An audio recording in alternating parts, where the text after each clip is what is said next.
Hello and welcome to the SEGA Nerdcast, episode 58. I am Chris, the editor of SEGA Nerds, and with me this week are Blake and Kopke. Hi, everyone. Hi. Good afternoon. How's it going, gentlemen? Good night. Nice. It's doing pretty good. Doing pretty well. Warm day here in Maryland, Sunday afternoon. Excited. Graham isn't going to join us this week, thankfully, because he's watching the World Cup in London, England, Ontario, Alberta, Canada. He's going to some, I guess the World Cup is I don't know, a thing that people are excited about these days. I think it's going on right now, but we, instead of watching some stupid soccer game, Kopke doesn't want to watch that. He wants to be here doing the Nerdcast. Is that right, Kopke? Yeah, but the World Cup is after we finish the Nerdcast, so I'm kind of safe on that line. I didn't tell you this is going to be a marathon Nerdcast, 5 hours long. Yeah. Don't worry, I can still have the TV at the side, and you're going to be watching me scream like, go! If you promise to get drunk, I will stick around for those 5 hours. Oh man, you know what? I'm really trying to go back and not drink as much. So I have my Game of Thrones a coffee mug right here, and then I have a mason jar full of iced tea. So that's what I'm going to be drinking today. And if I run out, I might end up drinking some beer. We'll make no promises, but I'm trying to stay off the alcohol during the show because towards the end of the show, I just stop caring about whatever's happening, and I just start blurting nonsense. And towards the end of the show, it gets pretty quick there. But yeah. Anyway, let's go around the room real quick. Talk about what we've been up to. Kopke, why don't you start us off first? Let us know what you've been up to, buddy. Yeah, I've been working a lot, like always, and making some illustration stuff. Also with Pepe Jeans, I'm starting a new project soon. Aside from that, I've been watching the World Cup, as you've been saying. I didn't like the last games because I think the referees have been rigging the games, which is not cool for the people that are watching this. And aside from that, I went searching on old boxes that I had, and I found some of my old Sega Genesis games, ones I didn't realize I still had. We will get to that when we get to the what we've been playing part. But yeah, I've been pretty much working and stuff like that, watching the games. That's it. Awesome. Blake, what about you? There's not really much to say on my end. I've been working, catching up for the long weekend we had this last weekend, so little things to catch up on, caught up on most of it. I've got a class I'm starting next week as I'm getting out of the military soon, so there's just a stack of classes you got to take, and this is one of the first ones, so not really looking forward to it, but you know, it eats a week, and maybe I'll learn something. I am very much looking forward to the day that I can retire from the military. Can't wait for that to happen. So. Yeah. My wife and I have been talking about reserve, and I don't know. We'll see. We'll see. I haven't been doing a whole lot, but the wife and I, her friend told her about this estate sale yesterday, and there was like all sorts of this awesome 80s toys and stuff there. And I tweeted it out yesterday, and I retweeted it with the SEGA Nerds account. So if you follow us on Twitter, you may have seen it. But anyway, we went there, and there was so much amazing He-Man, Transformers, and GoBots figures there. The stuff wasn't priced incredibly well. I think it was like a company that comes in and runs the estate sale like on behalf of the family. So I think they went on like eBay to price a lot of things. So there wasn't great deals there. But there was something there that I had as a child, and I could not leave without. And I'll show you guys to the camera. These are the Constructicons that you see here. And these are like the old Gen 1 Constructicons. And when I was a kid, I didn't have a lot of the Transformers. My older brother did. And he would very rarely ever let me play with his Transformers. And so I think it was like one Christmas, my mom, it got me all of the Constructicons. And I was so excited because everyone was jealous of me because they could transform and you could combine them to make Devastator, which is this giant transformer. And so everyone is really jealous that I could have the big Constructicons or Devastator, and this was like my only thing I ever had that my older brother was jealous of, and I don't remember what ended up happening to them. He probably broke them when I was a kid, but I saw them and had to get them, and I'm really, really stoked about it. My wife ended up getting a She-Ra doll, and they had there, we didn't get there in time. It was sold out, unfortunately, but they had She-Ra's castle and also She-Ra's horse that she rode. I can't remember what it was called. It was like Windstreamer or some gay like that. Like my wife knows the name, Starstreaker, Cloud Spinner, or something stupid. But she got the She-Ra doll, and I got Hordak, which was Skeletor's mentor, right? Thank you. You can see him like if you look back there. He's no, you can't. You can see his head. He's hanging out with Treebeard back there on my shelf. Okay. Him and She-Ra are. Okay, yeah. Yeah, so I got him, and I got Metroid 2 on Game Gear for $6, which was a pretty good deal. Return of Samus. I remember getting this game when I was a kid. Back then, we would collect Kool-Aid points. I don't know if that was big for you guys. Collecting Kool-Aid points, you can cash them in to earn some like cool prizes. And we saved up all summer long, literally drank Kool-Aid nonstop. Our teeth were rotting out of our mouths, but we saved up enough points to get Metroid 2. But the thing was, the way that they worded it in the Kool-Aid catalog, it made it sound as if you would get a Game Boy and Metroid 2 Return of Samus. So we were super excited. We were super excited to finally earn enough points, and we sent off for it. And back then, you have to wait like 6 months or just something ridiculous for all of it to get processed and sent to you. So finally, weeks and weeks later, a package came in the mail from Kool-Aid, and we opened it up so excited because we were going to be able to play Metroid on our brand new Game Boy. We opened it up, and it was just Metroid. And we did not have a Game Boy, so we were super, super bummed. But fortunately, my parents were really cool, and they went out and got us a Game Boy. So I did get to play it. And so, yeah, this Estate Sale was really, really amazing just because there was so much of my old childhood there. I also, they had Slag, which was one of the Dinobots. Yeah, he was a Triceratops. He was for $20 though, and it didn't come with anything else. Like it was just him. I looked online and I saw some stuff on eBay, and you could get them for like $15 free. So I kind of I did the good thing and didn't just go out and buy a bunch of stuff. But I had to get the Constructicons. I got Metroid and I got Hordak, and the wife got She-Ra, and we were pretty excited about that. So. And someone just came on. That was kind of weird. I don't know how that happened. Yeah. I don't know who that is.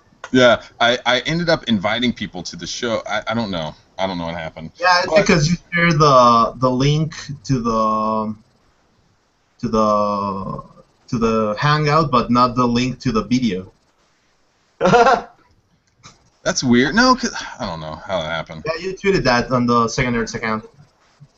Oh crap! I did. No, I thought I tweeted the YouTube page. No, you tweeted the Hangout invitation. Whoops. Well, hey, stop. I retweeted it. Let me. Stop joining us. You're not supposed to just come onto the show like that. What kind of place this is? One day we'll accept. No, they should. They just crash it. That'd be awesome. That happened to us that one would be time. so awesome.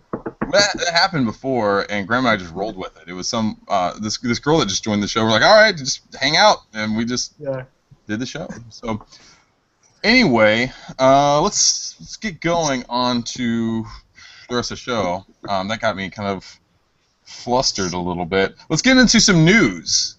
Blake, why don't you take us into some news?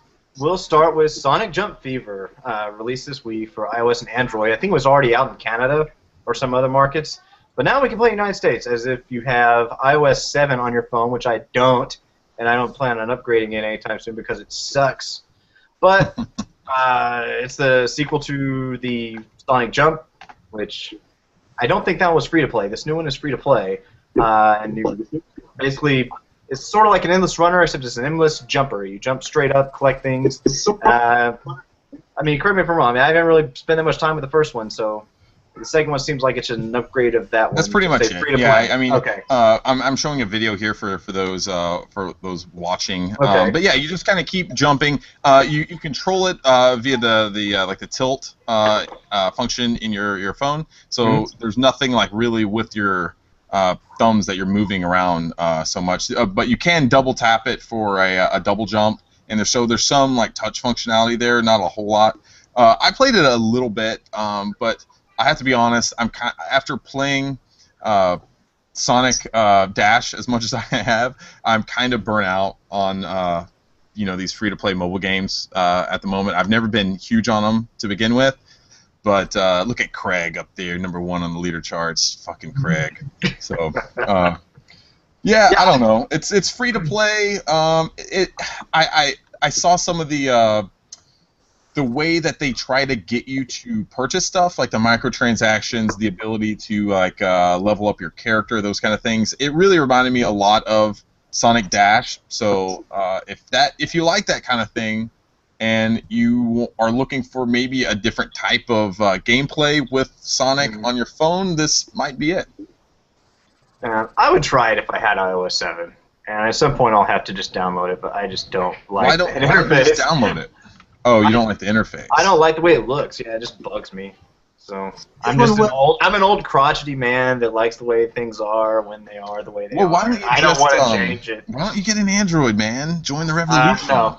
Yeah, that's definitely not gonna. Then you could race as Android Sonic on Sonic Dash, which I can do. Yeah, that looked cool. Yeah, that's still not gonna happen. Oh, you bastard! Yeah. All right, let's move on. Fantasy Zone 2 is a new 3D classic announced for Japan. That follows on Fantasy Zone 1 and Afterburner, I think, were the other two that have been released in Japan. It's got different versions of the game in it. It's got the Mark III version of the game, the Master System version, and the System 16 arcade version, which is really cool. And if we ever get it here, that'd be fantastic. So we're just going to sit back, wait. We can talk about it. Fantasy Zone 2 is actually the first Fantasy Zone game I ever played. I played that one before I played the first one. It's hard as balls, but it's awesome, and I do hope we get it over here. Yeah, I never played this game, so I would like to play this game. I did play the arcade one, the System 16 one, and it's really amazing. I really love the graphics of it, and the story is kind of weird. You have to establish the system economy, and you have also to battle like an evil twin of Opa Opa, and then meet his father. It's kind of weird, but the gameplay is really nice. Opa Hopa and his father issues. Yeah, I know they changed the way. I hate you, Dad! Oh my God! I'm sorry, Blake. That's okay. Yeah, I know they changed the way the shops work between the first game and the second game, and the way you like travel between different areas of the world. I think it's easier to get from place to place faster in the second one. So anyway, I really hope they both come over here. I'm trying to buy all the ones that we get here already, so that way they will see that people are spending money on it. I'm not sure how many people are buying these things. If you go online to the eShop and look at the ratings, it doesn't seem that at least some of them are selling all that well, such as like Altered Beast. Doesn't seem to be selling all that well. Sonic does. But it's hard to get metrics on that sort of thing with these digital download games. Yeah, which is kind of sad because the games, these 3D ports were really, really well done. Oh, yeah. Outstanding, I might say. M2 really pulled it out. Yeah. The most recent one I was playing was Streets of Rage. I had that one, and I thought this is going to be kind of dumb in 3D, but actually there's some pretty interesting spots where they touched up the 3D on it, and I was like, oh, okay, that actually works really well, and I was actually really impressed. I hope we get Streets of Rage 2, because that is far and beyond the better game. But, if you're just going to play one, Streets of Rage 1 is still great. There are rumors that it's Streets of Rage 2 and Golden Axe is that makes sense. 3D treatment. Yeah, both of those definitely make sense. Yeah. Sonic 2 makes sense also, so we'll see.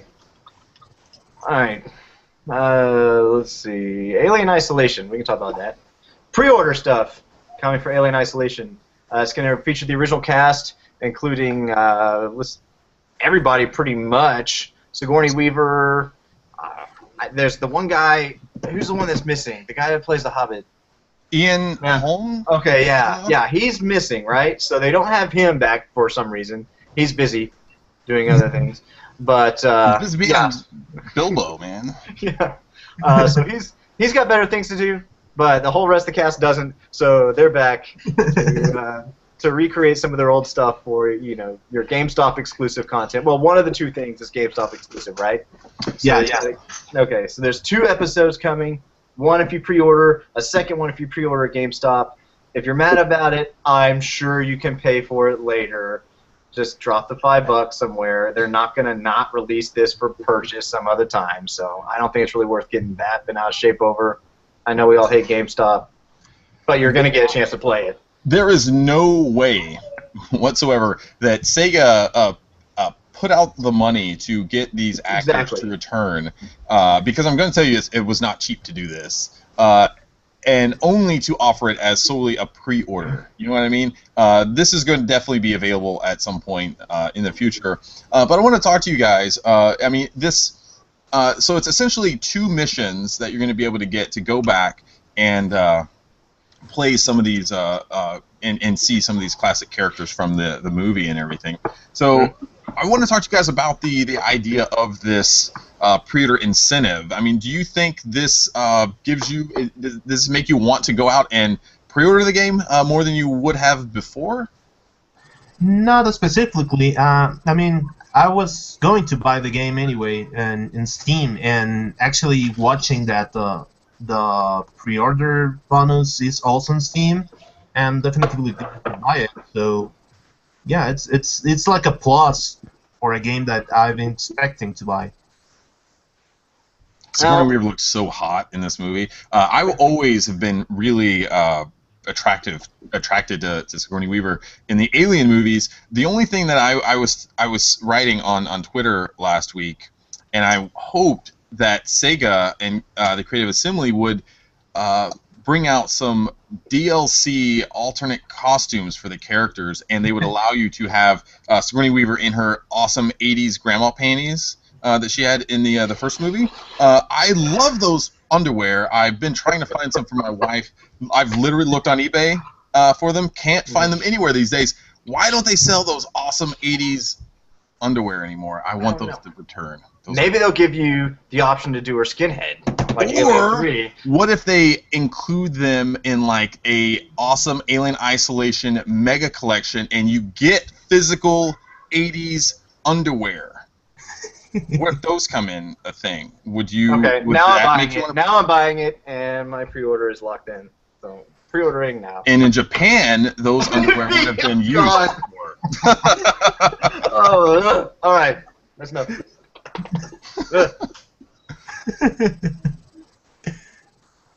So yeah, I'll say this. They suckered me in. I literally read this, I posted this story, and later on that day I went to GameStop and pre-ordered it. So it worked on me.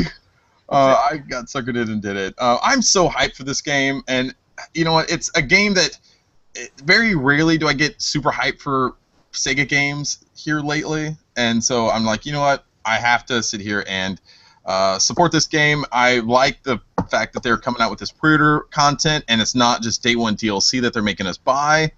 And so all you got to do is just plop down $5, and you're gonna get it. So I'm cool. Yeah, it's actually the price for a typical DLC, so it's not much of an increase of the regular price, so it's okay.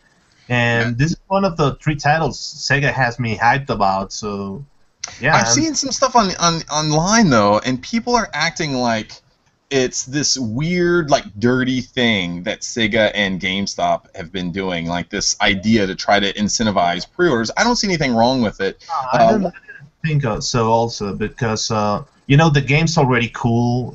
People have been talking good about it. It actually won a lot of prizes at E3, so I don't think that's I think, and it actually is giving us a plus about the game, like really having the chance, because people were asking to have the original characters in the game, and they actually getting it. I think this is better. Like instead getting Ryo Hazuki like years before the game goes out. So I think this is better. Yeah. I don't understand all the frustration over it, to be honest, because, again, you're going to be able to buy it later. I talked to you about this, Chris, I know several times, that I don't buy stuff immediately when it comes out anyway, and I'm still probably not buying this the second it comes out. I'll buy it when it's $20. I'll spend $5 or $10 on a DLC. I'll have spent less than I would have if I pre-ordered it tomorrow, and I'll be happy with it. So it's not that big a deal. Such a hard man to convince to do anything. Yeah. All right, let's keep going. Kopke, I think this next bit of news you wanted to roll with. Okay, so Fighting Climax, a crossover game between Dengeki Bunko and SEGA, which is being released in arcades of Japan. It is a fighting game. So finally, SEGA of Japan listened to what people have been asking to, like releasing the game into consoles so they can have it and play it. Otherwise, in another place that's not Japan. So the game is getting a port for PS3 and Vita. The game will be released in fall this year, and the port is being released by French Red Development. So these guys have been made another game, which is Melty Blood for Type Moon, which is a nice fighting game based on the anime and manga of the same name. And they're handling the port because the original arcade game was made by ASCII Media Works and SEGA, and the original arcade game runs on SEGA AllNet system, which is a system which you download the games into your local arcade and allows you to play different titles. And the SEGA Multipress has been between Guilty Gear, SASRT, Fighting Climax, and there's another one from N2 which I cannot remember, but all of these are fighting games. So the reception about this game has been really good. Like, Japanese have been playing this a lot, and a lot of people here in the West have been asking for this game. The game won't be localized, but it's really nice to know that it's getting a PS3 and PS Vita release, because that way people will be able to import it. And, PS3 and Vita don't have region locks, so expect a lot of imports this title specifically, because people have been really asking about this game, and it has been like a lot of coverage everywhere, and it has a lot of key features that will make this a nice title. Like, SEGA hasn't released a nice fighting title in years, and this is one of them, and people have been expecting it. It has cool animations. It has a really nice combat system, and it has a lot of anime characters that are really popular now. So it has the possibility for being one of Sega's strong titles in the recent years. This is one of the 3 titles I've been so hyped about, and I'm definitely importing this game. It looks so cool. Yeah, I don't import games very often, if ever, but this is a game that I could see myself importing. I would have loved to have imported Hero Bank also, had Sega or Nintendo, I should say, made the 3DS region free, but unfortunately I can't do that. So our next bit of news that I want to talk about, I think is pretty interesting. A couple days ago, on July 11th, I'm going to go ahead and share my screen really quickly. That way everyone's not looking at me when I talk. So a few days ago, GameStop tweeted out just simply, "What's your favorite Dreamcast game?" Now, this is pretty. I think it was kind of interesting that they would tweet something like that, because, as you all know, GameStop doesn't sell Dreamcast games and haven't sold Dreamcast games since probably 2002, maybe 2000. A little bit later than that, probably. Yeah. You think so? Yeah. So 2004, no later than that, right? So Yeah, I can be safe to say that. So in about 10 years or so, they haven't sold any Dreamcast games. So, but there's been rumblings in the past that GameStop might get back into the retro video game business, and I haven't heard anything in a few months or so. But they tweeted this out, and so I thought it was interesting, and I asked on Twitter a little bit ago, how would you feel if GameStop got back into the Sega Dreamcast business? And we've got a lot of feedback on that. And I just wanted to quickly go through and read a couple of tweets, and then we'll talk a little bit about it. Hugh Johnson, who was on the show last week, which I thought was a really fun show where we went and talked all about Dreamcast and Saturn wrestling games, said, you mean I could finally trade in my copies of Skies Arcade and Shenmue for 25 cents? Sign me up! I thought that was pretty good. Let's see. Someone, Guitar Anthony, wrote back and said, no, it might be time for a place like Funko Land that focused on retro games to happen, but GameStop are not the ones to do it, which is kind of weird because GameStop owns Funko Land. They bought them out back when... Yeah, long time ago. The whole Babbages, all that kind of software, etc. So they own them, but I think that's a kind of a neat idea that maybe GameStop would bring back maybe Funko Land and like have it as maybe a retro game store. That maybe they could do that with all those GameStop stores that they have on every block in America. Or 2 in every mall sometimes. 2 in every mall. There's one upstairs, one downstairs. One in the parking lot.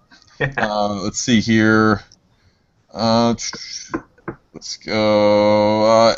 At DS Kiki said, would be cool, but I see them trading copies of Sonic Adventure for $1 and selling them for $25. F that. Cisco E said, I would love it, however unlikely it may be. Looking for Mars Matrix, Street Fighter Third Strike, and Cannon Spike to add to the collection. Keep looking for those, because I doubt those would be there. I had all 3 of those and sold them. Right. And traded them into GameStop. They might not GameStop. It was a local store. But I wanted to. We talked a little bit about this off the air, but yeah. So I want to broach that idea to you guys. What do you think if GameStop got into the retro game business and started selling Dreamcast games again? I'd be pretty happy with it. That'd be fine with me. I expect they would do it through the website more than they would actually do it in their stores. I know we were talking off air a minute ago about how some of them still carry PlayStation 2 games, but they don't really carry the cases and things like that because they take up too much space. I'd be really surprised if they started carrying very many retro games that take up space on their shelves. Mm-hmm. But they've got a huge stock of those things, like you were saying earlier, just sitting around. So if they listed them on a website, sold them through the website, that would kind of make sense. But any other way, I'd be really surprised if they established a whole new store, a whole new line of stores, or took up space on their shelf, or Dreamcast or anything before that. Yeah, I remember back in the day, Software Etc. Would update their inventory, their online inventory, every day at like a certain time, and it was like 5 o'clock in the morning or something like that. It was just really, really early, but they would update it every single day, and it was great because I would go on there, and this was like well known within the Cheap Ass Gamer community. So everyone would go in there early in the morning, and you'd have a list of games that you really want and you were trying to find. And it was great because they kept a lot of those old school games, and you could get like Dreamcast games and stuff like that.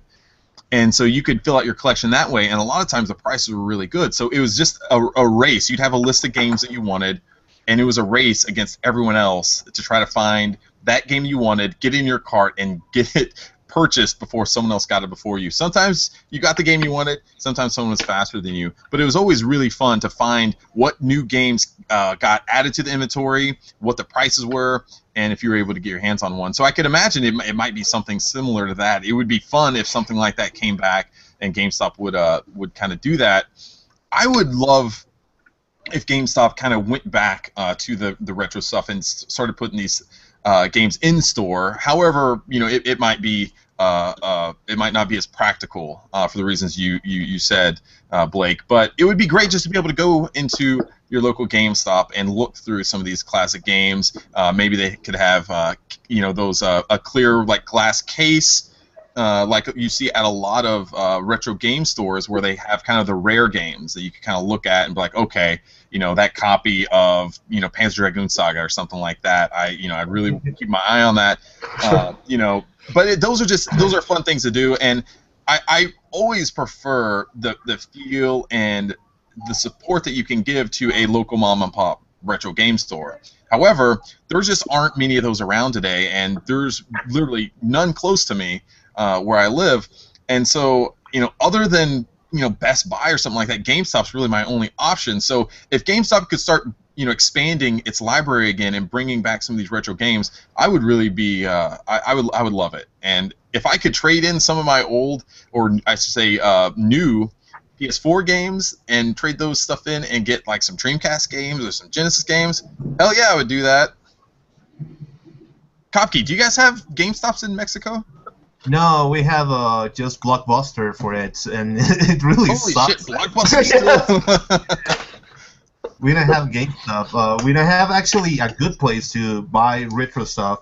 And if we get retro stuff, we get it at really expensive prices. Otherwise, at eBay or Mercado Libre, which is the equivalent which is the eBay for Latin America, we don't have like any option to get like retro games. You have to make a pure deal with black market or with friends of yours to actually get those games. So, like having the option not to pay the high amount of eBay and doing it at GameStop, it would be better. Yeah, absolutely. We'll have to see on that. We'll keep a close eye. Hopefully, GameStop could bring back that, because like we were saying before, I think GameStop probably has a gigantic warehouse sitting somewhere with a ton of old games, whether they be Dreamcast, PlayStation, Sega Genesis, Saturn. They're there somewhere, and I would rather go and be able to see that catalog than try to fight some of the prices on eBay. So hopefully that happens. It's not going to be a bad thing if it does. You know what I mean? It's not going to be bad for us if GameStop starts offering some of these games. If anything, hopefully it could drive down some of the prices on eBay. Yeah, that would be a good thing. So the only thing it'd be bad for is the people that do sell their games back there. But let the idiots sell them, and then we'll buy them. So it's not a problem. Yeah, you want to sell your copy of Mars Matrix for $1? We'll buy it for $40. Thank you. Absolutely, and then you don't have to worry about those shitty resellers that go on Craigslist and go and buy up like these collections, and then they flip them on eBay or something else for like double or triple the prices. That's essentially what GameStop's doing, but at least hopefully these people can get better prices, and then it gives us a central location where we can go and find some of these classic games. So. But it's corporate, Chris, so it's inherently evil. Fucking GameStop, you bastards! I'm supposed to hate you. Yeah. Because people tell me to on the internet. So. Well, if they pull out the model business, like concentrating all the retro titles and selling them online or like at the local stores, I mean, that would be a good business. Yeah. Yeah. All right, I think that's going to wrap up our news now. We're going to get into a little bit of a feature discussion, and we want to kind of revolve this feature discussion on Sonic All-Stars Racing Transformed and Mario Kart 8. Now, Blake has been, he's written a two-part series on the website about how each game or series could learn and make itself better by adapting things from the other game. So Mario Kart could learn a few things from Sonic Racing, and Sonic Racing could learn some stuff from Mario Kart 8. So I'm going to let you, Blake, start us off and kind of lead us into this conversation. All right, cool. Well, first of all, yeah, those two articles took me about a month to write. So I'm not going to belabor those points all the way. Hopefully you'll check them out on the website, but I'm sure a lot of people want us to go through and say, which game is better? Is Mario Kart 8 a better game, or is Mario All-Star Racing Transformed a better game? Honestly, I think you're going to be fine picking either one if you are forced in that situation of picking one or the other. They're both super excellent games. You're going to have a great time playing either one. I really feel like whichever one is better might depend on what kind of gamer you are. I'm a little bit more of a single-player gamer. I don't play games online very much. I don't play couch co-op or couch multiplayer all that much. And for that reason, I think over the years, as that's how I play games, I will come back to the Sonic game because of the World Tour in it. It's got that big, long, single-player, almost like a campaign, but it's always little missions you have to complete, and that's how you unlock everything. It's really hard. I wish it was a little bit easier. But I just see myself coming back and playing that, whereas in Mario Kart, you unlock stuff pretty easily, pretty quickly, and you basically have the tracks to play through, and that's how you unlock it. You'll just be playing through the same track until you have everything. So if you're someone who's playing multiplayer, that kind of stuff doesn't bother you all that much. But not only that, with the roster that they have in Mario Kart, some of the things I like playing kart racing games for is playing as different characters and going, okay, I'm going to try this as this character now. I don't give, two rat's balls about any of those characters in the Mario Kart games. And that's not just because I'm a Sega fan. It's because Metal Mario's not that endearing of a character. The Koopa Kids are not an endearing character to me. Why are all those, filler characters in that game? And it's one of the points I brought up in the article. Put some different characters in that game. Even some of the old Mario Kart games have better diversity of characters in them. And if you're not going to go into your full Nintendo catalog of pulling characters like Kirby or even Pushmo, putting a new character in there, there's at least pull characters from the older games. Birdo is not in the newest game. Rob the Robot's not in the newest game. And instead you get Pink, Gold, Peach, Metal Mario, the Koopa Kids, a whole bunch of throwaway garbage that... Green Mario, Yellow Mario. Yeah, Yellow Mario, Purple Mario, Mario with a raccoon head. I don't know, but that's exactly the route they take every time, and I don't understand that. So I would like them to adjust their character roster, and I would like to see, more than anything in a Mario Kart game, something as a single player for me to feel engaged with beyond just playing through the tracks over and over again until I unlock everything. Because as soon as I unlock everything in that game, which is just going to be a grind session over and over again, I'm going to be done with that game. I don't really have anyone here to play it with. My wife plays it a little bit. And playing online is just, it's playing Nintendo games online. Yeah, I was thinking about this subject as I was going about my day-to-day. And, I really got to thinking about Sonic All-Stars Racing Transformed and Mario Kart 8 and looking at basically the audiences for those games. Now, Mario Kart 8 knows its audience and is very geared towards that Nintendo crowd. I mean, that's pretty much what most Nintendo games are. They have a very specific target demographic that they are shooting for. Now, I was thinking about that, and I know the type of people that Nintendo is shooting for with that. And then I started thinking, okay, what was Sega and Sumo Digital really going for with Sonic All-Stars Racing Transformed?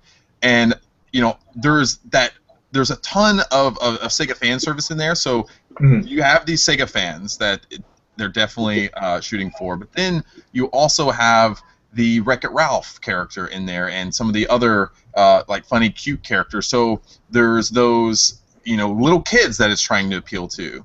And then you also have like the Danica Patrick stuff. So you're trying to appeal to maybe like an older audience there, bring those in. But then you look at the gameplay.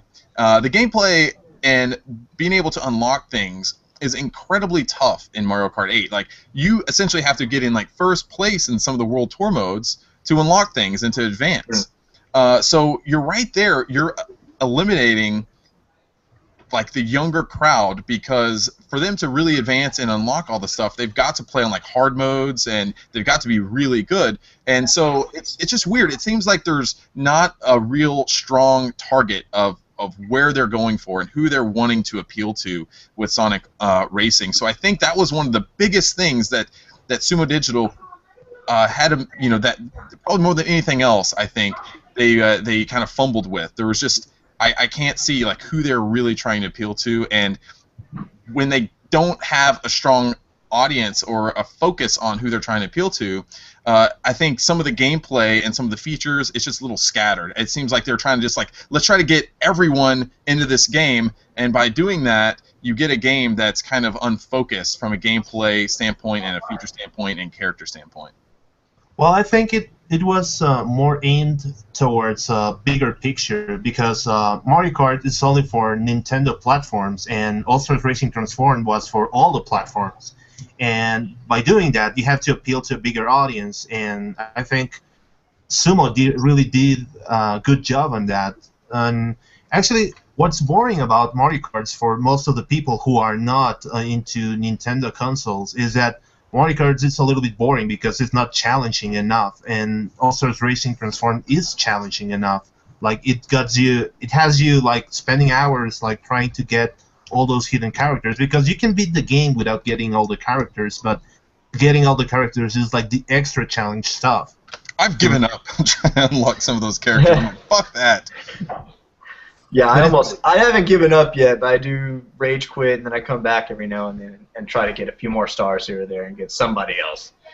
But hard, but it's really worth it. I mean, all the extras for the Sega fan base, and it actually has that Sega spirit, like making challenging and tough games. Like Shinobi's a really tough game to beat most of the time. Like, it has that spirit, and I think they really accomplished well in doing that.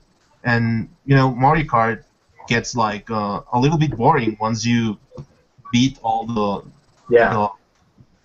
the races, and All-Star Racing Transformed doesn't. And it's really amazing that All-Star Racing Transformed, being released like 2 years ago, it's still being played, and Mario Kart just getting like a few time, and All-Star Racing Transformed is still there. Like, Mario Kart has the advantage of knowing what All-Star Racing Transformed did right, and who knows? I think that if Sumo releases a new one, it will be even better than these two games.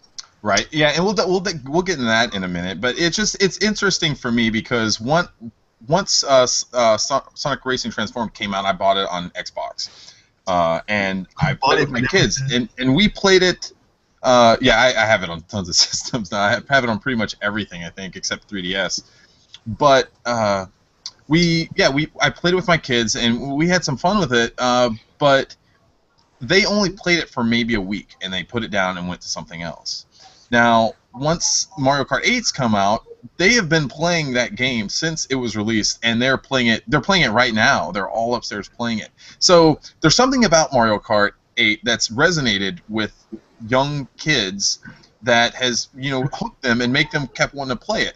And I think it's just the ease of entry into that series where it makes it really easy to pick up and play. You don't have to master it to be good at it, and the gameplay is really fun. Now that's the gameplay in Sonic All-Stars Racing Transformed is amazing. I love it. It's really fun, but it's a lot more technical. It's a lot more harder. It's more hard to really get good at, and everything else is to be able to unlock everything. It's it takes a lot more skill and patience to do. I think Mario Kart has done a better job at appealing to those that younger audience and get it and get them to play, and that's why my kids are still wanting to play that game, and they gave up on Sonic Racing. So. Yeah, I agree. I think that Mario Kart's definitely a more approachable game. I mean, think about All-Stars Racing Transformed. There's 3 different physics engines basically at play with your kart and your hovercraft or boat, and then as your airplane. So you have to really master all 3 of those different play styles, and you're not given a choice even in a game like Diddy Kong Racing, where you could do one or the other. So I don't like playing as the planes. I only want to play as hovercraft. That's all I like best. You have to do really well at all 3 of those. The change between them sometimes is a little bit abrupt, and it's a little bit to ask for a younger audience to jump in and master all of those things, where even when I first started playing it several times, I'm overturning, underturning, especially as the plane. There's a lot of finesse involved in flying the planes that I just can see a younger child or even someone not experienced with games as much turning into a wall, running into stuff, doing all kinds of crazy things. I don't have a problem with Mario Kart. It should tell you something in a game when in the options menu it has an option to turn on like plane help mode. Yeah, so that should tell you something. And the default I think is on. If I remember right, I had to turn that off because I was losing. So why am I losing? Because you can't. And you don't even know that, but you can't do the drifting in the air, I don't think, quite as effectively when you have that assist on, because it keeps you on a certain path and you can't stray from it. So I was losing hardcore playing as the plane at first. I can't do this. So let's talk about what we would like to see in a sequel. Like, say, Sumo Digital, after they're done with that Forza game that they're working on. God knows why they're doing that on Xbox 360. Well, you got to pay the bills, though, right? You got to get the bills paid. You got to have projects coming through. They had a project on a big franchise, so they took it. But say after they're done with Forza, and it would be funny if their Forza version was better than the Xbox One version. But anyway, what would we like to see in a Sonic All-Stars Racing 3? So I want to kind of pose that to you. But wait, before we do that, let's go to Twitter really quickly because we asked that question as our Nerdcast question of the week, and we got some interesting feedback. And while I talk about this, I'm going to share my screen. That way people can read it. Lee Sparks, at Bolt7, one of our awesome retrospective contributors on the site, said, I'd like to see Steve Lysett as a playable character driving a car named the Beermobile around a course on Sheffield. that would be amazing. That would be awesome. I think everyone would love to see Steve Lysett come in there. His grumpy old self. That would be great. I would definitely like to see that a lot more than Danica Patrick. Steven came in with a bunch of ideas. Let's see. His first one says, to be honest, it's hard to improve the best karting racing game since Mario Kart Double Dash, but I'd love to see Echo as a playable character in a track revolving around Alex Kidd or Vector Man. Probably his best idea, though, is that I like to see Keith Apicary as either an announcer or a playable character. That would be really fun. I would like that. I think Keith Apicary would be just awesome, and he could play. I think he has like a couple different vehicles. I think there was actually that one driving Neo Geo cabinet he had, but obviously that couldn't be in there. At Saturn Memory say a playable Segata Sanshiro. Yeah. Oh yeah, for sure. That would be really cool. Yeah, the game will sell just by including Segata Sanshiro. Yeah.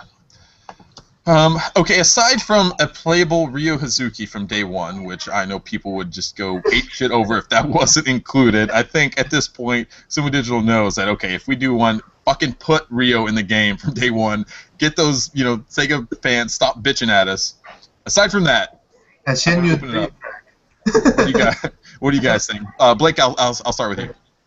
Well, I'll piggyback right on that Ryo comment. I put it in my article, and I'm pretty serious about this. Sega, if you put Ryo in the Xbox version of the game, any of the ones you've already put in, and as DLC, you really could charge $100 for that character, and people would pay it as long as you said that this was going to finance Shenmue 3. That's all you have to do. Say, we will charge you this much, but all the money is going to be going straight into Yu Suzuki's pocket so that he can make this game sort of like a pseudo Kickstarter by using your DLC. Everyone will pay it, and they will buy that character for their friends who refuse to pay it. It will make you money. Anyway, I like the idea of an Alex Kidd stage. That was one of the first Sega games I ever played. So I'd be really, really jazzed to see that. That was a good idea. I don't think we will. There's a lot of other characters and stages that I'm sure would be in my personal wish list that probably wouldn't be in everyone else's. But that one's pretty neat. My biggest thing that I would like to see with this game is don't rush it out in November if that's your final date. Take your time with it. Make sure you get it right. Because all the patches and all the things that come out afterwards, Mario Kart doesn't ever have to do that. Their games are almost 100% perfect by the time they get released. Nintendo very rarely has patching issues. And Sega's in a situation right now, I think, where as soon as a game hits, if it's flawed, the gaming media is going to jump on it, and they're going to pounce on it, and they're going to ream them, rake them across the coals for every little thing they do. And I think it'd be more important for them to delay it, make sure it's fine, make sure it's perfect, so that way they don't have any excuses to not give them high review scores. So honestly, that's my biggest thing. I don't need it in November. You can give it to me in March. You can give it to me in April. That's fine. That's really all I really want to see. Yeah. It was the perfect game. Don't wait. Pay for it. Yeah, I think that's a good point, Blake, because if you look at the current crop of Sega games out there, the franchises that Sega's been releasing here in the last few years, Sumo Digital has done a great job at creating a reputation for this series of being very high quality. When you get and you think of a Sonic All-Stars Racing game, you think this game is really good, gameplay's really fun. If you're a Sega fan, it's a must-own. You have to have these games. So you've got to take the time on that and make sure that it's a quality game from when you release it, because you can't lose that reputation for this franchise. It's got to stay as a strong quality game, and that goes across the board for Sega, and that's one of the things that Sega struggled with, especially with the Sonic franchises, releasing high quality games and maintaining that quality. And so I think that's an excellent point that you've got to do that with a potential sequel. I would like them to, maybe like kind of step away from the whole transformed thing. I think it was a good idea to help separate it from the first game and from other kart racers out there, but maybe find a way to kind of bring things back and more focus. Or if you're going to keep it, find a way to make the transitions more fluid between transforming from a cart to a boat to a plane, for the reasons that Blake said. It's tough because the physics are different between the two. Find a way to streamline that and make it easier. I think that's a great idea to do that. I would also like to see them just stay away from coming up with these weird marketing ideas of like Danica Patrick and all this other stuff. If they're going to come up with a new game, they need to really focus on, okay, who's our audience, and let's go get those guys. Well, one of the things that I think would have been an amazing idea, okay, they had the Wreck-It Ralph license. They should have went to McDonald's or Burger King and did exactly what Nintendo is doing right now. I'll show you. They have these characters in every Happy Meal, the Mario Kart characters, and this is an amazing way to appeal to young kids. My kids love these Mario Kart characters. These should have been in Happy Meals or Burger King meals, and they should have been the Sonic All-Stars Racing characters. And it would be great if they could transform into each one. Like you could start with a car, transform into a boat or a plane or whatever. It would have been amazing, and that would have been a great way to market to younger people who you could get to buy your game. So instead of going and getting Danica Patrick or those weird YouTube guys, I forget what they're called. That was a charity thing, though, right? The YouTube. Right. One? It was, yes. That's fine. I'm actually happy that they did that. That actually helps their image, which is kind of what Sega needs, I think. Yeah, possibly. But yeah, I would just like them to get a better focus on who their target audience is, and then come up with better marketing ideas to do this. Because I think something like what Nintendo did, partnering with like Burger King or someone, would be an excellent idea to do that. So that's my idea. I'm just looking at it from a marketing standpoint. Yeah. Find your target audience, Sega, Sumo Digital, and do that. And hopefully Sega doesn't put any crazy Danica Patrick style ideas on the table for a sequel. So yeah, the sad thing about that is that for whatever it was worth to them, I don't know if they sold any copies of the game because Danica Patrick was in the game, but it left them open to ridicule that they would not have been open to otherwise. And a lot of people were going to just automatically discount the game because of stuff like, oh my god, that's the one you play, it's Danica Patrick, right? Ho ho ho.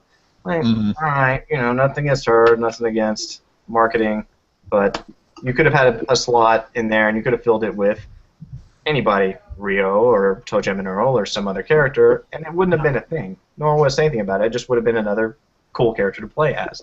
Instead, it delegitimized the game in the minds of some people who saw that and only saw that. That became the buzz. That was what it was marketed as the Danica Patrick is in the game with Sonic.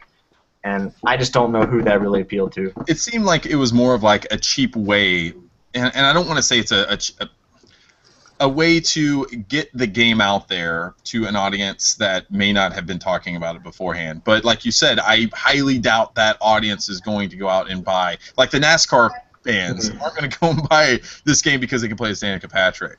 But it was a way to get it into the national conversation that it wouldn't have been into otherwise. So I think maybe that's what they were looking for. Let's get it out there, get people talking about it, but I don't know if it really translated to much anything. So I would love to have seen some sort of like after action report on that. Like, did this did this Danica Patrick idea, did it come and was it successful? Did it meet our goals? I would love to see something like that. So Sega, if you want to share that with us, just send it over. It's SegaNerds@gmail.com. We'll take a look at it. And I would love for that. So please. After action report: 3 improves, 3 sustains. Go.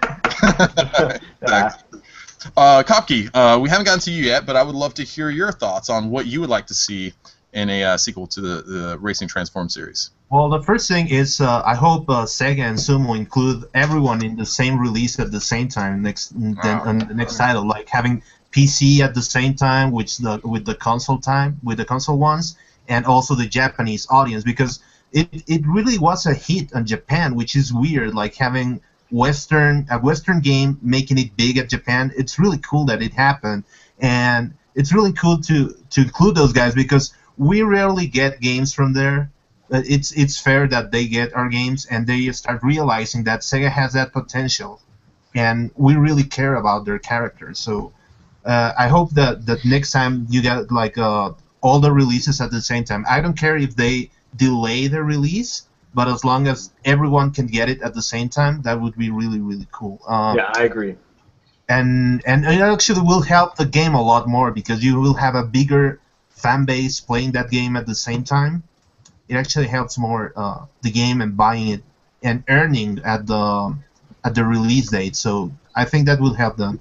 And there's no rush for the people because we already know we're getting a high quality game. So I don't think that the Sega fan base will be hard on them if they delay the game or stuff like that. And before that, I think that Sumo has won a reputation to stand for.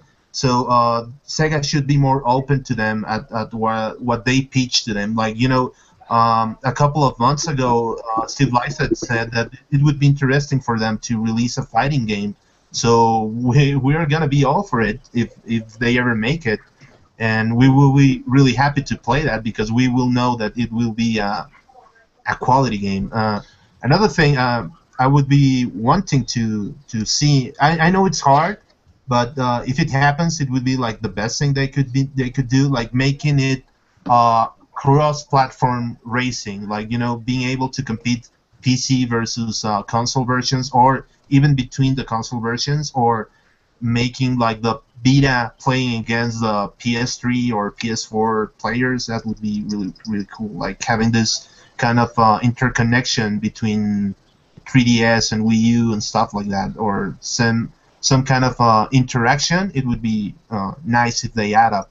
And aside from that, there will be like personal requests, like having this Altered Beast track, like a race track, like would be really fun if you would be just like floating in the space and being able to race in the race game, or having characters like Wonder Boy or stuff like that, or Puyo Puyo, which people have been asking a lot, or a Fantasy Zone stage, which could be related to. That would be awesome.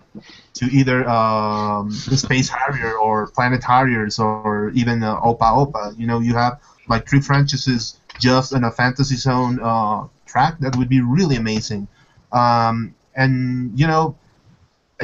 know that Sumo will surprise us if they ever make another title of this. So we can be pretty confident that's going to be a really nice title. And they will be making it better than the previous one. So yeah, I'm pretty sure. I want to broach this subject to you guys, and we'll quickly run through it and get on to what we've been playing. But say Sumo Digital is not available. Say they're working on this Forza game for the foreseeable future, and they have another project lined up after that. But Sega is like, hey, we can't wait on you guys. We want another Sonic All-Stars racing game coming out. Where does Sega move to? Do they develop internally, or is there a developer out there that you guys think would be able to successfully take this franchise and take it to the next level? What do you guys think? Ooh, it would be hard to choose because Sumo has made has really raised the bar for everyone else who wants to really make this. It's quite a challenge. So whoever Sega chooses for this, it has to know that it has to make it better than the previous one. It would be tough. I think maybe Codemasters would be like a nice racing development team that could take the flag that Sumo left, but it would be really hard to replace what Sumo did. What do you think, Blake? I'm not sure. I don't know developers super well. I don't know how many people they still have in-house at Sega from like a decade or 15 years ago. If they still have anyone from Hitmaker that worked on Crazy Taxi, anything like any of those guys, I think they would be good people to bring in. Anyone that has a lot of good arcade racing experience, and Sega certainly has a lot of that, so people that were involved with Daytona, that sort of thing. If they're going to partner with another... I didn't know she was down here. They're gonna partner. They're gonna partner with another developer outside. Again, they're going with the arcade experience. They've worked with Namco before. I'm sure there's some talented people at Namco that can help them develop a racing game if they need to poach a few people. So those are just ideas, but hopefully that they will get Sumo to do it, because I think they are the best available right now. I think this might be sacrilegious to say. People might scream that I'm crazy, but I'm going to just throw something out there. What if they went and partnered with Nintendo's EAD developer, the division that made Mario Kart 8, and they said, let's make a Sonic versus Mario racer, and they took all the characters, put them together, and brought that racing transformed style of play where you're transforming all the things, but also brought in some of the Mario Kart, like the approachability, the ease of entry, and some of that Nintendo style to the game. That would be interesting to see, and maybe Sega and Nintendo could collaborate on the next Racing Transform game. That would hurt my feelings, but it will be a really nice game.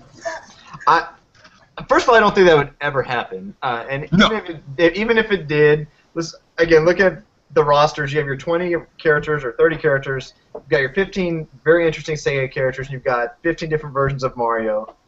I don't know. I'm not really seeing that as being that great. I mean, seeing as how it's never going to happen, I guess we don't have to worry about it. It would be nice to see them meld some ideas and take some ideas from each other. Which was the say that, but we got Mario and Sonic at the Olympic Games. So. Yeah, but that wasn't a pre-existing franchise. I think it's a miracle that Nintendo's already broken the mold and let other characters into Smash Brothers, one character at a time, to mix their one franchise. They really only release one of these games per system. There's not been 2 Mario Karts on any system.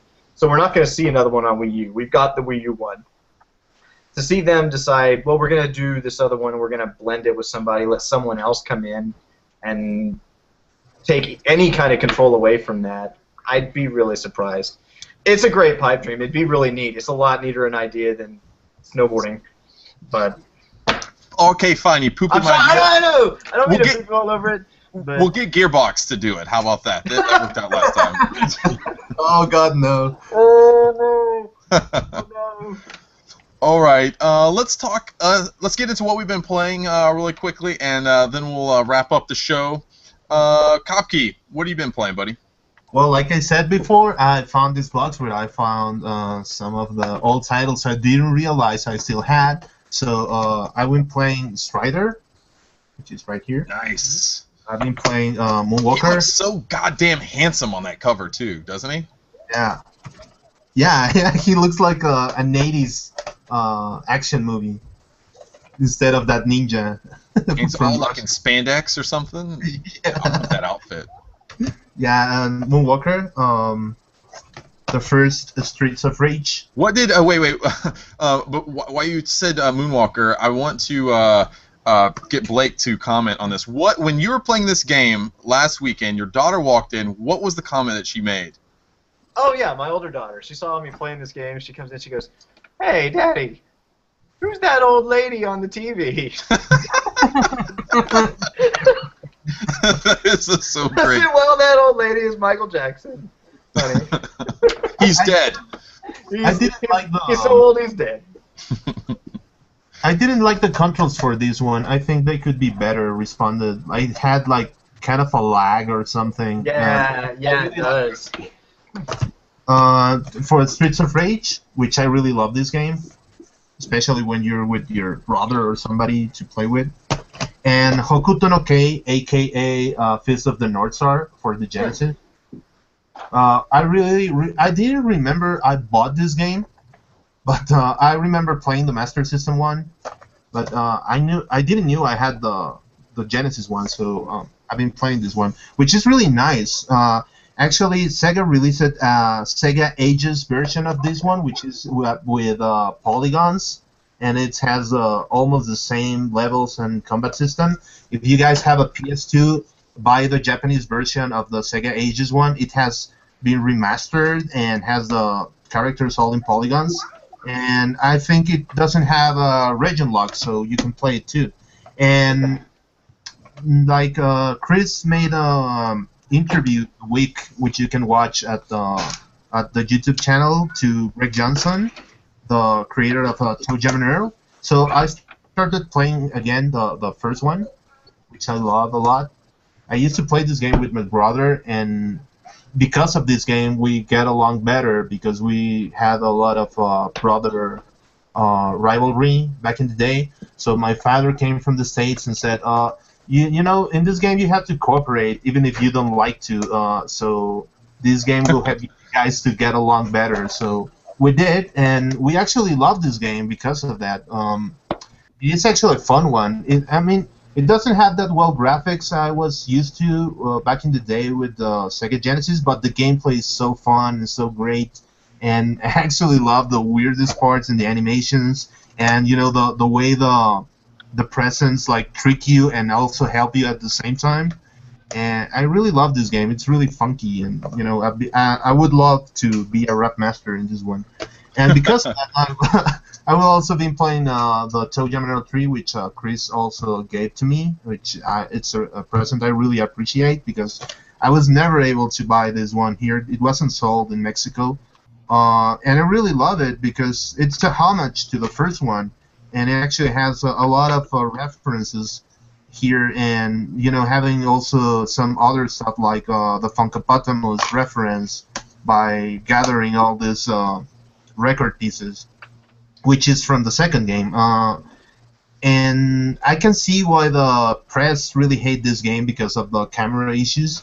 But aside from that, it's a really nice game. It's a really nice tribute to the first one. You still have the presents, you have these funky missions, you still have the way of the unveiling the map and you know searching for stuff. I really love this game. So if you guys have tried this one, try to get it. It has been underrated and it's a really nice game. I'm a huge fan of the Toe Jam and Earl franchise. So 3 is good. I really love the first one. The second one, not that much, but I really love these games, this franchise. Yeah. Yeah, and you brought up a good. You know, you gave me a great way to plug our current contest going on. So if you go onto the site right now, you'll see a Toe Jam and Earl retrospective that I did with Greg Johnson, who is one of the co-creators of the game. Mark Borsinger was the other one who helped him. I think he was the main programmer on the original Toe Jam and Earl.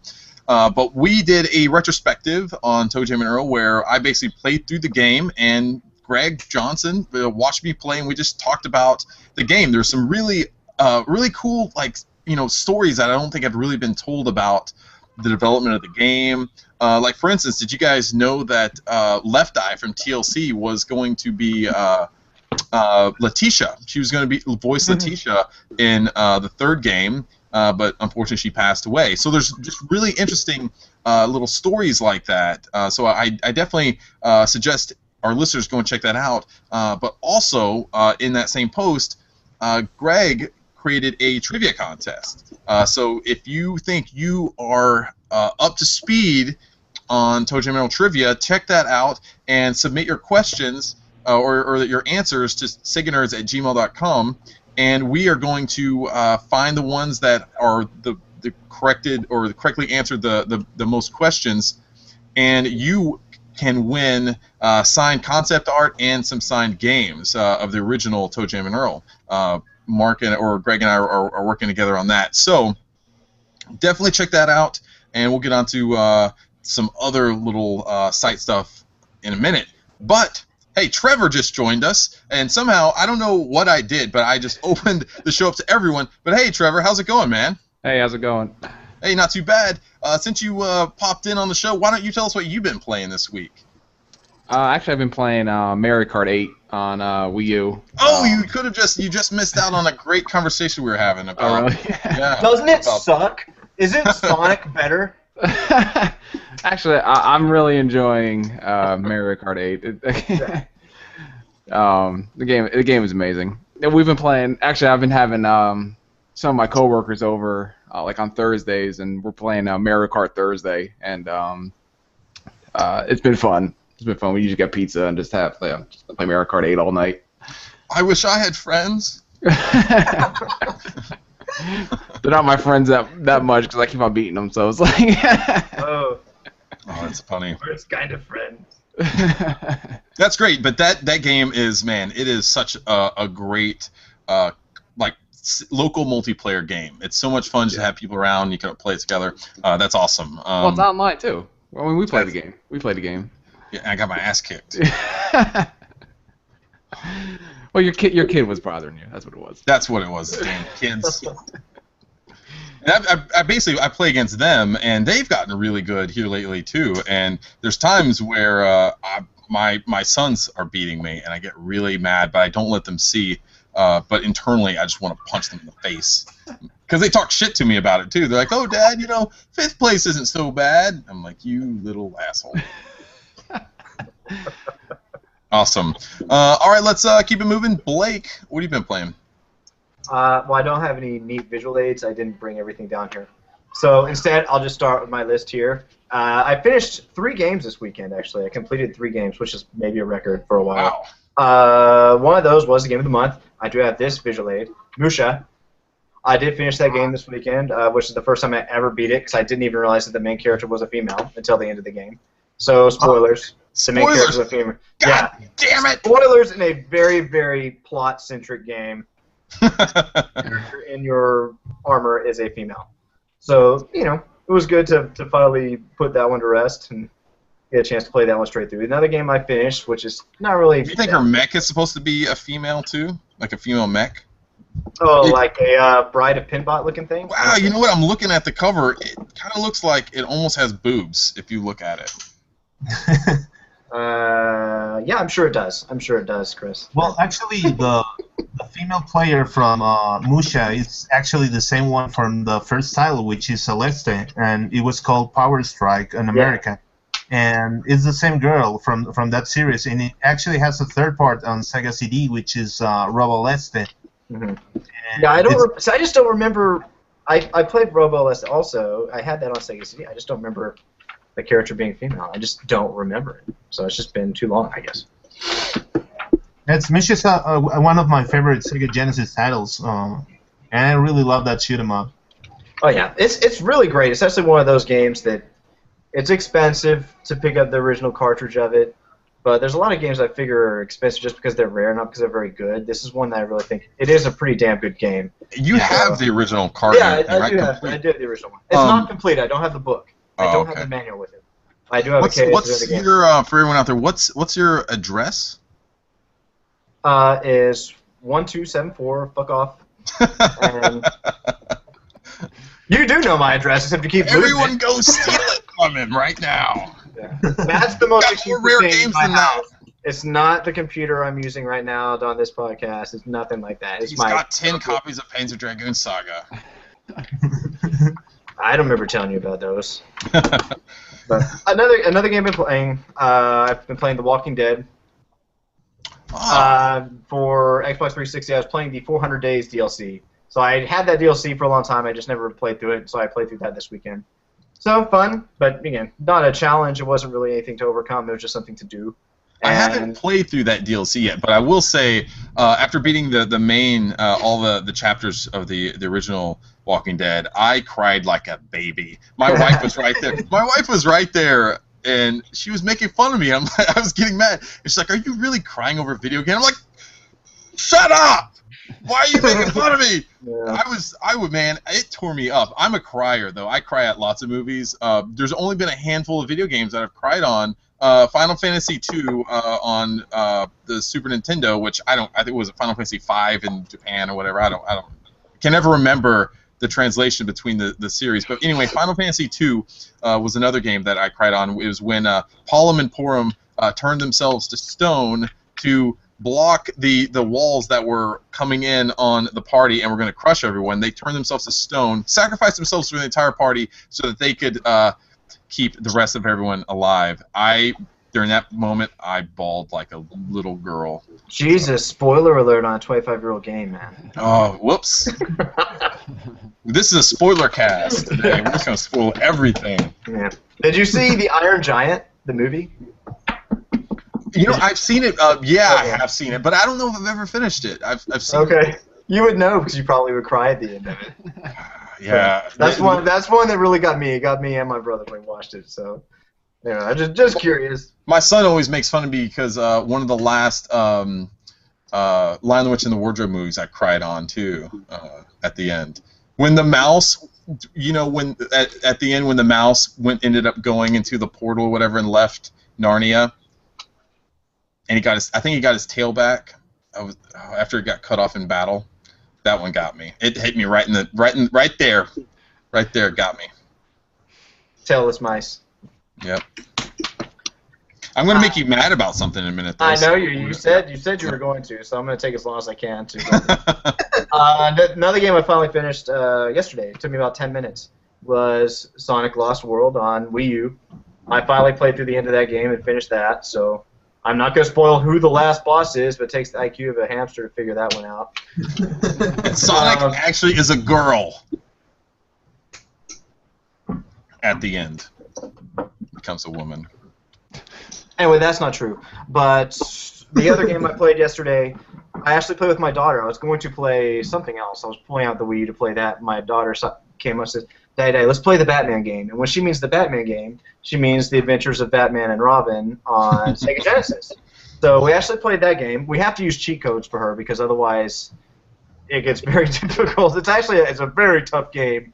And for someone who's 4 or 5 trying to play with one of those big, chunky Genesis controls, just to look down and move and push the button and, okay, now keep attacking. So otherwise it becomes an enterprise of me just trying to make sure she stays alive.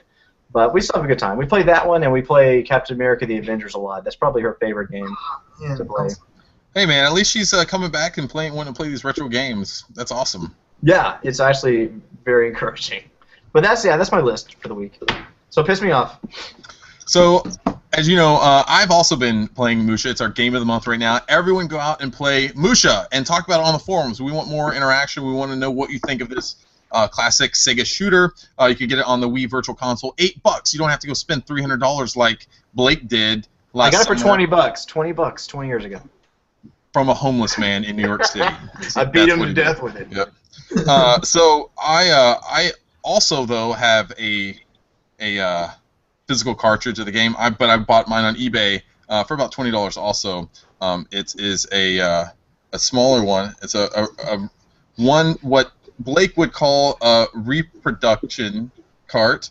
He gets so angry at these, but look how cool it is. I actually have a cartridge of Musha in my hands that I didn't have to pay so much for. Look at this. Isn't that awesome, Blake? And it came in this like cute little box right here. Man, you can get them eBay. Tell you what, you can get all sorts of repro. And that fits in the standard Genesis? This one doesn't. They don't. In the Model 1 and the Model 2, they will not fit. Okay. Only the Model 3 will it fit in. So, yeah. You'd have to file down the sides of it because the sides are just too wide to fit in.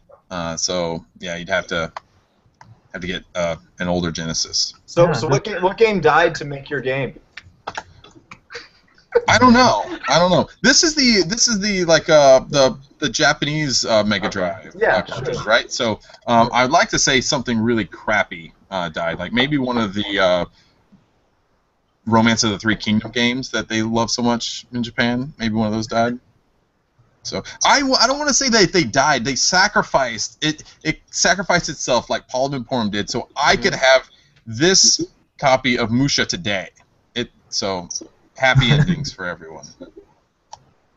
There we go. And you could have still bought it up for $8 on Virtual Console. I could have, yes. But then I wouldn't be able to look at it on my shelf. And I wouldn't be able to play it on my Genesis 3 either. He gets so angry. So just put it in the case on your shelf. Put the Musha thing on there and just inside put a little ticket says you have this game on Virtual Console.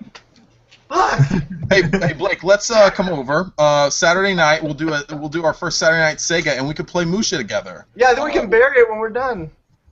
What? Because it's a dead Franken game. You know what you need to do then? You need to write like an opinion piece for Sega Nerds and talk about why there I shouldn't be. actually did write one. I just haven't posted it yet. I wrote it a few weeks ago. I want to know. Maybe it will sway me to get rid of this Kapamusha. We'll see. Yeah. We'll see. I actually wrote it. I thought this is way too fucking long. There's no way anyone's gonna read to the end of this. Graham has written like 3,000 word reviews before, and it drives me crazy. So, yeah. Anyway, maybe I could parse it down to 3,000 words. Jeez, longer than that? Holy cow! I don't know how long it is. It seemed long to me, and if it seemed long to me, it's too long. Yeah, let's quickly do some parting shots. Anyone have anything that they want to say before we get going? Anything anyone missed out on? Yes. Yeah, go Germany, win the World Cup. Trevor, you been watching World Cup? No, I haven't. At work, it was like they were streaming it at work and stuff. But I don't know. Soccer for me is not the greatest of things. So I'd rather watch midget golf than midget soccer. I would watch. I would watch that if midgets played it. That would be fun. Wouldn't that be fun? But they played with like oversized beach balls. That would be so cute. I would love that.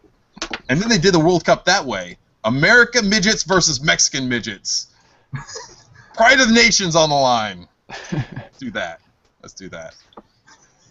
All right. Well, I've got something here. Okay. So I just want to talk briefly about the big announcement from Ed Boon this week that Raiden is confirmed for Mortal Kombat 10. I'm very ecstatic about that. That's kind of an obvious pick, but I'm glad he decided to celebrate this week, considering that the 9th this week was Raiden Day. I'm sure everyone celebrates Raiden Day in their own way every year. So I thought that was very cool. China. Yeah. Very cool they did that. For those of you that don't know the background behind Raiden Day, it is July 9th, and the reason why it is July 9th is because in the original NBA Jam arcade game, you could play as Raiden. You put in the initials RAD and the birthday of July 9, and that is how you unlocked Raiden. Whoa. So every year I celebrate Raiden in my own personal way, my favorite Mortal Kombat character, and I just thought it was really, really interesting that they decided to release that this week. I'm sure Ed Boon doesn't care about my Raiden Day celebration, but it was fun. Do you play NBA Jam and play as Raiden? Is that what you do? In the arcade game, yes, you could. You'd play as Raiden. No, but I forgot what you personally do to celebrate. You just play Mortal Kombat?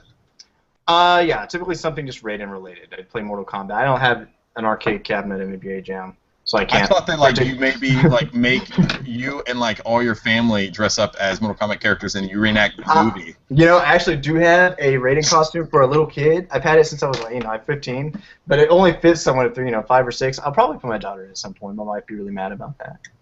But yeah, I could do that. I did have a Raiden costume when I was in high school. What happened? I'm sure my parents threw it away. I don't know. Oh. Parents, the worst. Anyway, I think it's going to wrap it up.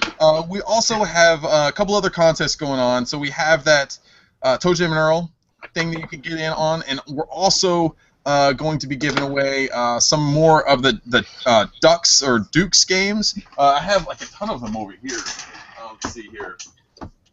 We have Redux Dark Matters, a special edition in one of these metal things. We also have a couple, I guess these are standard edition Redux Dark Matters that we're going to be giving away. So look for that in the coming week. We're going to be posting the next contest and how to win those games. You definitely want to get on those. Those are some pretty expensive Dreamcast shooters there. So before we go, look at this Toe Jam Perler bead art that I made. It's quite the third leg you gave him there. Oh yeah, extra long. Quite the thigh stabber. That one's too easy. Low-hanging fruit. I really wanted to bring that up with Greg Johnson, but I thought that the conversation might get really weird about that. So why did you give Toe Jam a third leg?